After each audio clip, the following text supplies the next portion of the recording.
Assalamualaikum warahmatullahi wabarakatuh. Alhamdulillah rabbil alamin wa bihi nasta'inu ala umuri dunya waddin. Wassalatu wassalamu ala asyrafil anbiya wal mursalin wa ala alihi wa sahbihi ajma'in. La ilaha illallah al-azim al-halim, la ilaha illallah rabbul arsyil azim, la ilaha illallah rabbus samawati wa rabbul arsyil karim. A'udzu bikalimatillahi tammati min syarri ma khalaq.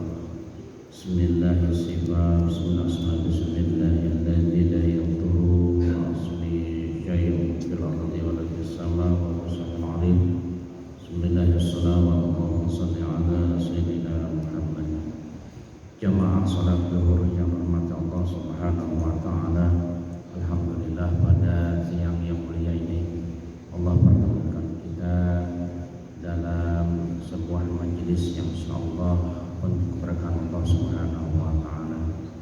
Saya tidak percaya insyaallah yang tetap hadir dan mengikuti kajian ini adalah hamba-hamba Allah yang terpilih, dan mudah-mudahan Allah menerima segala amal ibadah kita, mengampuni segala dosa-dosa kita. Salawat serta salam semoga terlimpah kepada baginda alam Nabi besar Muhammad sallallahu alaihi wasallam, kepada keluarganya, para sahabat, para tabi'in, para alim ulama, semoga kita sebagai umat yang senantiasa istiqomah menjalankan ajaran sunnah-sunnahnya, amin ya rabbal alamin. Sidang salat zuhur yang dirahmati Allah Subhanahu wa taala, minggu lalu kita membahas tentang bagaimana 7 perkara yang bisa menerangi alam kubur. Yang pertama adalah ikhlas dalam beribadah, berbakti baik kepada kedua orang tua, kemudian silaturahim. Yang keempat, tidak menyanyiakan usia dalam maksiat tapi digunakan untuk ibadah. Kemudian yang kelima, tidak mengikuti kehendak hawa nafsu. Yang keenam, bersungguh-sungguh dalam ketaatan kepada Allah. Yang ketujuh, memperbanyak zikrullah kepada Allah Subhanahu wa taala. Saya akan menyampaikan tentang bagaimana Allah memberikan sebuah rukhsah ya, pada saat kita mungkin melaksanakan perjalanan safar ya. Dalam hadis riwayat Ibnu As-Sakir, baginda Rasulullah SAW bersabda, Inna Allaha yuhibbu ayyukhadda bi rukhsihi kama yuhibbu ayyukhadda bi ajabihi. Sesungguhnya Allah mencintai orang yang mengambil ya, dispensasi darinya ya, sebagaimana Allah mencintai ya, innallaha ba'atsa bil hanifiyati sam'ati din Ibrahim, sebagaimana Allah mencintai orang yang melaksanakan keharusan, sebab Allah telah mengutusku dengan ajaran agama yang mudah, elastis, fleksibel. Ya, jadi tatkala kita melakukan safar perjalanan, ya, maka Allah memberikan dispensasi, ya, dengan rukhsah. Misalnya sholat zuhur 4 rakaat itu bisa dikosor dan dijamak. Ya, ini sebuah keringanan, ya, atau dispensasi, ya, dari Allah Subhanahu Wa Taala untuk kaum muslimin. Ya, jadi zuhur itu ya bisa disingkat menjadi qashar 2 rakaat pada saat kita melakukan perjalanan. Yang penting di perjalanan itu adalah sebuah perjalanan yang baik, ya, paling tidak mubah. Ya, kemudian jarak tempuhnya ada 82 km. Nah, gitu. Jadi ini nanti kalau di kitab fikih dijelaskan bagaimana seseorang bisa mengambil sebuah dispensasi yang disebut dengan rukhsah ini, ya, nanti dalam kitab fikih mungkin lebih detail disampaikan. Jadi penjelasannya adalah Allah itu sangat suka, ya, mencintai orang yang mengambil dispensasi, ya, atau keringanan dari Allah Subhanahu wa taala dalam melaksanakan salat, ya. Kemudian dalam riwayat lain juga disampaikan di sini dari hadis riwayat Al-Khatib, ya, baginda Rasulullah SAW juga bersabda, qala Nabi sallallahu alaihi wasallam, Agul ajaima wa qabalu ruhsata wa da'un nas faqad kupitumhum, ya. Kerjakanlah keharusan-keharusan atau azimah, ya. Lakukan azimah, terimalah rukhsah, keringanan-keringanan, ya. Itu tentunya Allah Subhanahu wa taala dengan sifat rahmannya itu memberikan sebuah rukhsah keringanan, ya. Jadi ambillah sebuah rukhsah keringanan dari Allah seperti sholat qashar dan jamak, ya. Tinggalkanlah orang-orang yang tidak mengerjakan azimah dan tidak menerima rukhsah. Sungguh kamu telah diberi kecukupan atas mereka. Nah, ini. Jadi agama Islam itu ada agama yang fleksibel, ya, lentur, ya. Tatkala kita dalam perjalanan maka ada sebuah dispensasi dari Allah Subhanahu wa taala untuk mengambil sholat qashar dan jamak, ya. Kemudian dalam hadis riwayat Imam Ahmad, baginda Rasulullah SAW juga bersabda, qala Nabi sallallahu alaihi wasallam, "Malam yaqbal rukhsatallahi kana alaihi minal ismi mislu jabalil arafah." Ya, barang siapa yang tidak menerima rukhsah, menolak, ya, sebuah keringanan dari Allah Subhanahu wa taala, maka baginya dosa besar sebesar gunung Arafah. Ya. Jadi sebaiknya kalau kita ada memenuhi syarat untuk kita mengambil sholat jamak dan qashar, itu harus dilakukan. Allah suka sekali ini, ya, innallaha yuhibbu ayyukhadda biru khosi. Ya, Allah menyukai orang-orang yang mengambil keringanan, ya. Nah, di dalam ayat yang 101 surat An-Nisa juga disampaikan, wa idza darabtum fil ardi falaysa 'alaikum junahun an taksuru minas shalah, ya.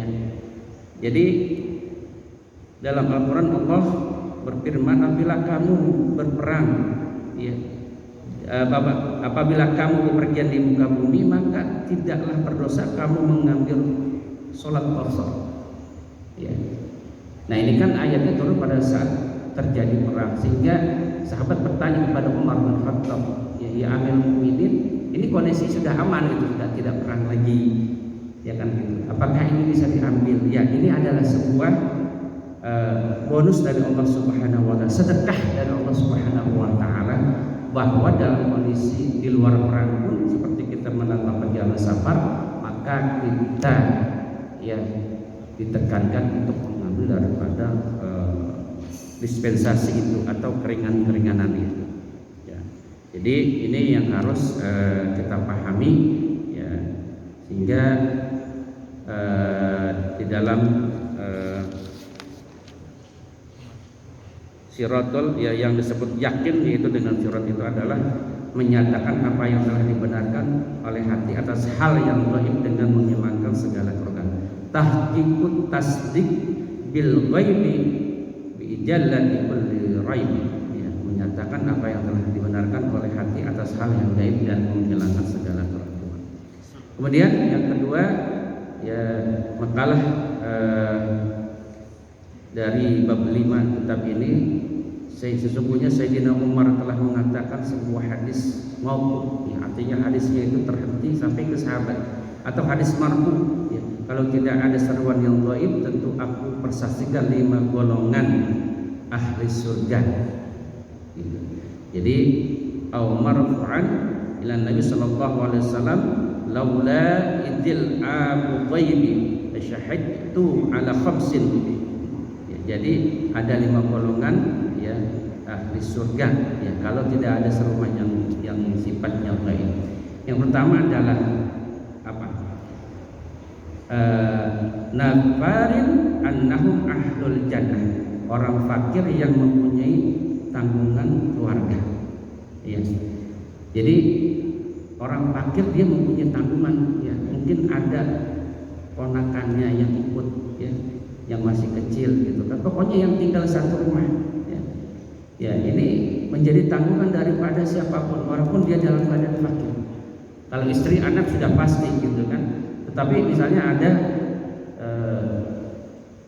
orang lain yang masih famili atau siapapun, atau anak yatim yang di situ, maka ini adalah menjadi tanggungan daripada yang berada di satu rumah itu, kepala keluarganya, ya, walaupun dia adalah orang fakir, ya kan?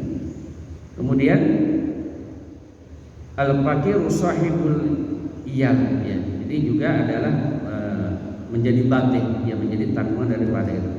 Yang kedua, wal mar'atu radi anha jaujuha, ya, wanita yang suaminya ridha kepadanya, ya, ini juga termasuk dalam golongan ahli surga, ya.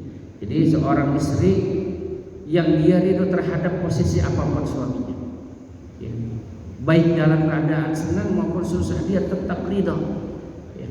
Walaupun mungkin hanya makan sehari setengah piring, ya, hanya makan sesuap nasi, tetapi dia ridho terhadap suaminya dan dia tetap melaksanakan ketaatan kepada Allah dan Rasulnya, dan dia taat kepada suaminya, ridho apapun kondisi suaminya. Ya, ini adalah golongan juga termasuk ahli surga tadi yang sampaikan daripada Umar bin Khattab, ya kan? Yang ketiga apa? Ya, istri yang menyedekahkan mas kawinnya kepada suaminya, ya, jarang terjadi emang, ya. Biasanya seorang istri itu kalau misalnya mas kawinnya digunakan si suami, pasti dia, ya, selalu meminta, ya, ini mas kawin saya, ya kan? Tetapi disampaikan ini seorang istri yang dia menyedekahkan, ya, daripada mas kawinnya itu, ya, maka ini termasuk golongan surga. Wal mutasaddaqati bimahrin hala ala jaujiha, ya, istri yang menyedekahkan mas kawinnya, bayangkan, ya, untuk suaminya, ini juga termasuk golongan ahli surga, ya. Kemudian yang keempat, ya, di sini waradul anhu abwahu, ya, seorang anak, ya, yang kedua ibu bapaknya ridha kepadanya, ya, ini juga masuk dalam golongan ahli surga. Jadi kalau kita menjadi anak yang orang tuanya masih hidup, terutama, ya, itu carilah ridho daripada ayah kita, ibu kita. Apa yang menyebabkan kedua orang kita itu ridho kepada kita, ya, mungkin bisa dengan memberikan nafkah, ya, mencukupi segala kebutuhannya, ya, mungkin dengan akhlak kita yang begitu santun dan lembut kepada kedua orang tua kita, meladeni, melayani tatkala orang tua kita itu sudah mungkin, ya, agak berkurang, maksudnya apa, tenaganya sudah lemah, energinya sudah berkurang, ya, sudah sepuh lah, ya. Ini sebuah cara kita supaya orang tua kita ridho, ya. Jangan mentang-mentang kita sudah sukses, ya, kemudian lupa berkunjung gitu kan, apalagi kalau misalnya dalam satu kota, ya, atau paling tidak kita memberi kabar, ya, memberi kabar, ya. Al-Fatihah sangat nyesal dulu tidak begitu maksimal, merasa tidak maksimal memberikan pelayanan kepada orang tua karena jarak kota yang jauh, ya, di kampung, ya. Tetapi bagi orang-orang yang punya kesempatan, ya, untuk bisa memuliakan orang tua, maka itu akan datang ridho dari kedua orang tua kita, dan insya Allah kita menjadi ahli surga. Yang empat adalah orang yang bertobat kepada Allah Subhanahu wa taala. Dia bertobat terus atas kesalahan-kesalahannya, ya. Makanya bagi Rasulullah itu membaca istighfar paling sedikit 100. Itu yang sudah dimaksud, dijamin masuk Allah Subhanahu wa taala, ya. Makanya guru Al-Fatihah itu ngajarin, ya, setiap malam itu ada bikin dosa mata di kita, ya, sehari 1000, ya, mengistighfarkan mata kita. Mungkin kita melihat hal-hal yang haram, ya, hal-hal yang mubah bahkan mungkin, atau lisan kita mungkin tidak terjaga, atau telinga kita, ya. Jadi setiap baca itu harus dipikirin, ya. Kalau mampu, ya, itu 1000 kali mata, 1000 kali lisan, 1000 kali telinga, tangan, kaki dan seterusnya, ya. Untuk kita supaya kita menjadi orang-orang senantiasa kita rendah diri dapat Allah Subhanahu wa taala. Jangan merasa kita sebagai seorang ahli ibadah, ya. Berjamaahnya tidak tertinggal, tahajudnya tidak tertinggal, duhanya tidak tertinggal, Senin Kemisnya tidak tertinggal, merasa kita orang yang sempurna dalam ibadah dan kita menuntut surga di hadapan Allah Subhanahu wa taala. Tidak seperti itu.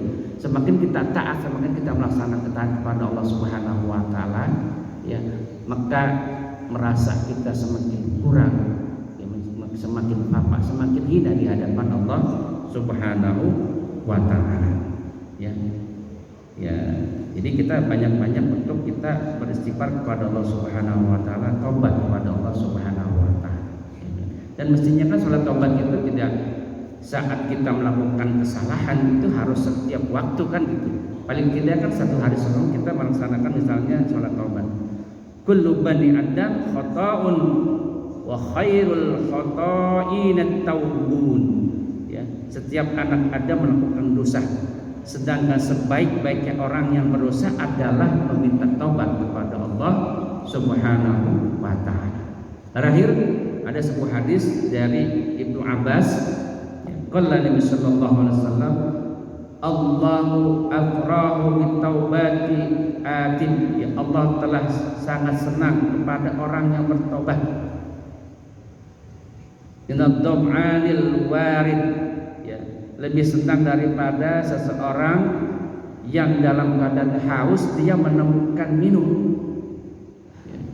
Jadi kata Nabi gitu, Allah lebih senang kepada orang yang bertobat, lebih senang kepada orang yang mendekat dengan istighfar, dengan mengibah-ibah di hadapan Allah. Senangnya itu lebih hebat daripada seseorang yang haus, ya, yang tidak menemukan minuman di tengah padang misalnya atau dimanapun tempat, kemudian dia menemukan minuman. Ya. Orang yang sedang haus di suatu tempat di padang pasir, begitu dia menemukan minuman, begitu girangnya, begitu senangnya. Dan Allah ini lebih senang daripada seseorang yang bertobat daripada orang yang menemukan minuman itu yang dalam kehausan. Ya kan? Wa minal aqimil walid, ya, kemudian lebih senang daripada orang yang mandul lalu mempunyai anak, ya. Ini Allah lebih senang daripada seseorang hamba yang dia dalam keadaan mandul bertahun-tahun nikah, kemudian Allah kasih anugerah anak. Kan senangnya luar biasa. Udah 20 tahun gitu misalnya, tiba-tiba istrinya mengandung. Ini kan senang luar biasa. Allah lebih senang daripada itu, daripada orang yang bertobat kepada Allah Subhanahu wa taala. Kemudian apa lagi? Ya. Wa min ad-dalli wajidin, ya. Faman taba ilallahi taubatan nasuhan, ya. Kemudian orang yang tersesat menemukan jalan, ya.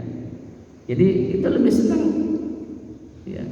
Posisi Allah saat hambanya mengibah-ibah, beristighfar, menangis, ya, meminta ampunan, itu Allah lebih suka, lebih senang daripada ada orang yang tersesat kemudian menemukan jalan.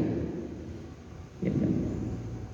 Ansallahu hafidah, ya. Ansallahu hafidiyati wa jawrin hahu wa biqa'al ardi kullaha khotoyahu wa junubah. Ya. Kemudian apa? Ya. Dan barang siapa bertobat kepada Allah dengan taubat yang baik, maka Allah membuat lupa 2 malaikat yang mengawasi amal tersebut, yaitu Raqib dan Atid. Seluruh anggota badannya dan tempat, ya, di mana dia nanti dikubur terhadap kesalahan orang yang tobat dengan dosa-dosanya. Ya. Jadi Allah membuat lupa daripada malaikat Raqib dan Atid terhadap orang yang bertobat sungguh-sungguh kepada Allah Subhanahu wa taala. Raqib Atid dibuat lupa. Bayangkan, ya, ini ada penjelas juga malaikat mungkar wa nakir dan kubur tidak akan mengisi orang yang bertobat, ya. Artinya tobatnya dengan sungguh-sungguh, taubatan nasuha, bukan tobatnya sambal. Kalau sambal kan begitu kita bertobat ada kesempatan berbuat maksiat lagi dia maksiat. Tidak seperti itu. Taubatan nasuha, jadi tobatnya dengan sungguh-sungguh yang mengharap ampunan Allah Subhanahu wa taala. Ya.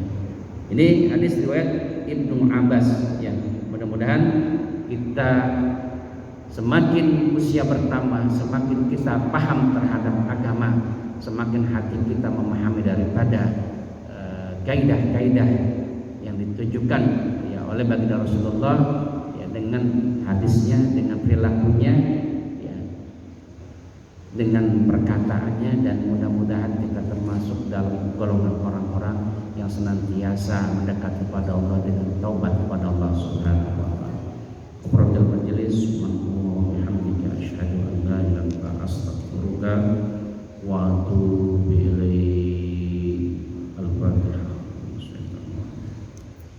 Bismillahirrahmanirrahim.